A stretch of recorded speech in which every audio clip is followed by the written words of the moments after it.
Welcome back, everyone. Today we're going to look at the Beeman Mach 12.5 and 22 caliber.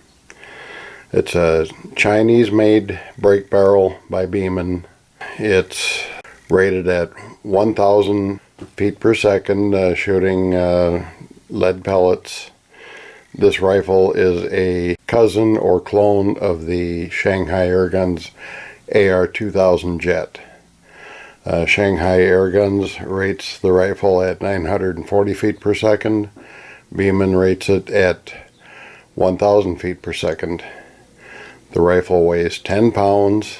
They say it measures 46.5 inches. I have measured this one at 48 inches.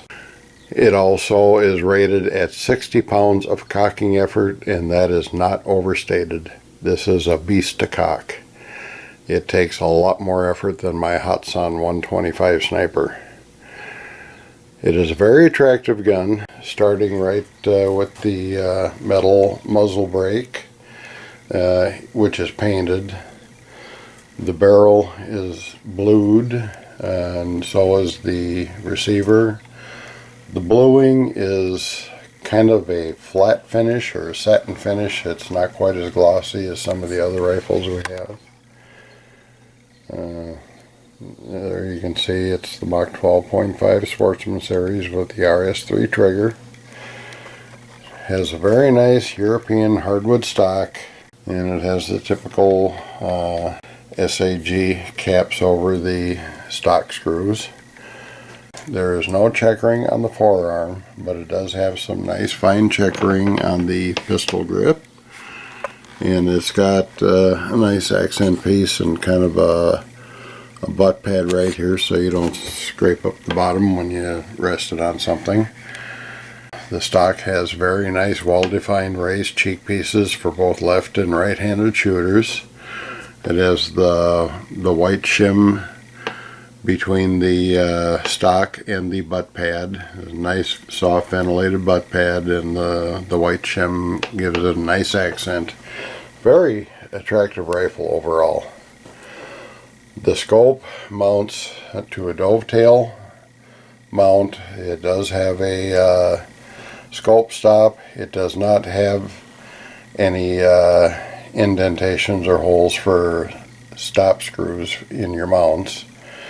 It ships with a set of medium or low profile mounts that are just a little bit too low for this scope. As you can see, once the scope is on, you cannot get the dust cap over it. Called Beeman and they said, sorry, that's all we have. This rifle also has several issues with the scope. It mounts too low. As you can see, there's just no clearance in there. And when I took the turret cap off to adjust the turret, the entire turret came unscrewed. And I did get it back in. There's a pin or rod that goes down into the scope, and there's a groove on it for like a spring clip, and there was no spring clip there. But that was not the only other issue we had with the scope. After shooting it across the crony, I went to shoulder the rifle to see how it felt, and let's see if I can get the crosshairs, the reticle had turned 45 degrees. So the entire scope is just junk. There's so many problems with the scope, so the scope is going to go back to Beeman. They will send me a replacement. But before I can do any target shooting, I'm going to have to rob the center point scope off my Benjamin Trail NPXL. I know that's a sturdy scope. But as you can see, the rifle is very attractive. You know, pretty hefty, weighing 10 pounds and full length, 48 inches long. And now I have shot it over the crony. I shot 11 different pellets, so let's go over some of the numbers. Okay. As I said, SAG rates the rifle at 940 feet per second with lead pellets. Beeman rates it at 1,000 feet per second with lead pellets. In shooting RWS Hobby 11.9 grain, we got a low of 947.7, a high of 965.6, an average of 957.7, extreme spread 17.91, standard deviation 7.48. They gave us 24.24 foot-pounds muzzle energy. So it's kind of right in the middle there. This rifle did actually get some very good, very consistent shot groups over the Crony. The most consistent and the most powerful pellet was the Mach 15.43 grain. It had a low of 905.2 feet per second, a high of 907.8 feet per second, an average of 906.7 feet per second, with only a 2.65 foot per second extreme spread. Standard deviation was 0. That pellet generated 28.17 foot-pounds muzzle energy. That is very good, that is very consistent, and that's good power. It is a couple pounds less than the Hatsan 125 that I have, and the Hatsan also cocks a little easier, so I think that's a little bit better deal there, but this rifle is less expensive. Some of the other notable pellets, one of my favorite pellets, H&N Field Target 16.36, that had a low of 841.6, a high of 851.0, average 846.8, extreme spread was 9.47, 3.46 foot per second standard deviation. That pellet generated 26.06 foot-pounds muzzle energy. Another pellet I like, the H&N Barracuda Match 21.3 grain. That shot a low of 752.7 feet per second, a high of 760.6 feet per second, an average of 756.9 feet per second, extreme spread of 7.96, standard deviation 2.82. That is very good. That pellet generates 27.1 foot-pounds muzzle energy. So the latter two are good hunting pellets. The Mach is a wad cutter, so you lose accuracy after 20 yards. But those last two that I said are very good hunting pellets and good downrange muzzle energy, so that would make this a very good hunter. And I'm hoping we get some good results when we target shoot. I am going to take the scope off of my Benjamin Trail NPXL and put it on here, and we will take it out and we will see how accurate this rifle is. Okay, I've shot this thing about 80 or 100 times today, and my arm's about ready to fall off. Rifle's really not broken yet, but it wasn't that far off right out of the box, so we're going to see what we can do after a total of maybe 140 to 150 rounds been shot through it, including the Crony. We'll be shooting H&N Cro-Magnum 18.21 grain pellets at 20 meters.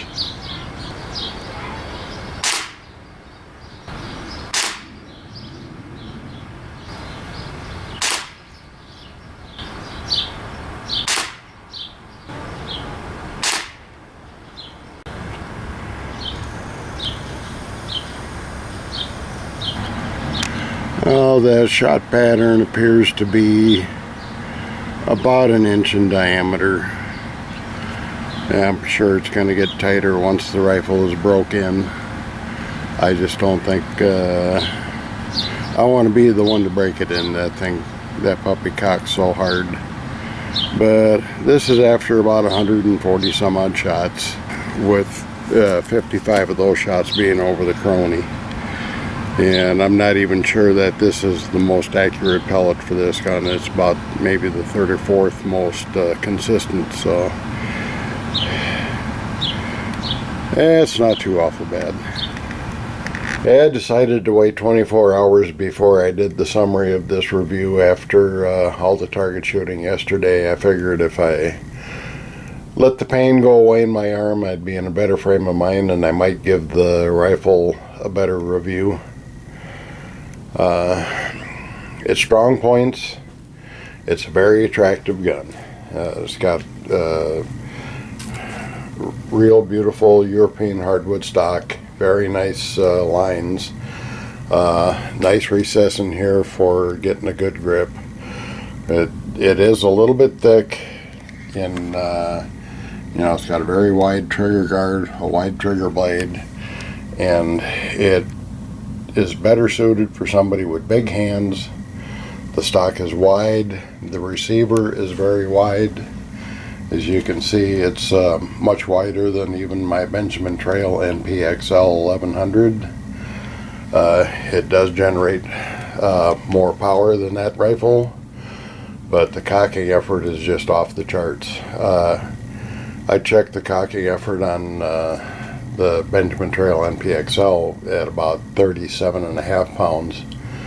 The Hotson 125 Sniper, I just remeasured it today, and it's 51 pounds of cocking effort through the cocking stage with a finishing effort of 48 pounds of effort. This one I measured today at 60 pounds all the way through, right to the very end. It will test your metal if you try and fire this thing 150 times in a day. But it does fit a niche need. If you're looking for a powerful hunter that with the average pellet you're going to get 26, 27 foot-pounds of muzzle energy, as high as 28, and yet stealthy with the ported muzzle brake, it averages 98 to 99 decibels, which is pretty quiet for a rifle this powerful, and a rifle that comes with a 3 to 9 by 40 adjustable objective scope. This is about the only rifle in that price range. You're going to spend more if you want this kind of power and the adjustable objective lens. As a matter of fact, you're probably going to end up having to buy a rifle and buy a scope for it, because there's not a lot more out there with more power until you get into like the RWS 350 combos. I say it's reasonably accurate. I found pellets that did shoot a tighter group than what you saw in the accuracy test, but they seem to have flyers, and I was looking for a pellet that is sold locally, that the guy that I bought this gun for can get on his own without going through me, and the Beeman Cro-Magnum was the pellet. It grouped just a little bit wider than some of the others, but it did not have any flyers. If it had a flyer, it was less than an inch away. The target shoot, the accuracy test, most pellets were within under a 3/4 inch group, with one flyer that made it a 1 inch group. So it's pretty accurate even with that pellet. The Beeman Cro-Magnum was number 6 on the chart as far as consistency over the chronograph. It was only the 6th most consistent pellet, so that's not bad. Like I say, the noise level is good. The trigger from the factory was extremely stiff, very hard. I shot the gun for the accuracy test with the original settings from the factory. It was very hard, but it was predictable. I will say that. Afterwards, I checked it out. There was nothing in the manual for adjustments, but I took a look, and it is adjustable, and here I'll show you where the adjustment is. Okay, you can see that screw right down in there, forward of the mounting screw. It takes a flat tip screwdriver. I turned it back 1.5 notches, and it not only lightened the pull of the trigger, but it shortened it. At least, I did not go back to the bench to shoot it afterwards. I just tried it from the shoulder, And it did feel lighter and it did feel shorter. So that's a plus, that's adjustable like that. And here's the kick pad, I guess you would call it, bump pad, on the bottom of the stock to keep you from marring anything up. And you got to be careful with the stock. It just these beauty marks right now, and I've already used a furniture touch-up pen on 2 other spots on it. The stock does scratch easily. I'd probably want to put a coat of wax on it or something to give it a little bit of protection. So anyway, if you're big and strong and have big hands, this rifle is probably your best option. You'll probably love it. But I will say it's the only thing in its price class. If this is all you're looking for, if money is no objective, I would do what I did and get the Hatsan 125 Sniper with a new scope. If money is an objective, you go with this one or go with something a little bit less power. That's basically your options. The rifle is worth the money. Keep in mind it's got a really crappy or cheap scope on it. It's a good functioning scope, I believe, from what I saw of it before the reticle turned 45 degrees. Hopefully your knobs will all stay in place on yours. And remember, if you want to use your lens caps, you're going to have to buy a new set of scope mounting rings because these are too low profile. They do not allow you to put the protective cap on. That's my review of the Beeman Mach 12.5. Thank you for watching.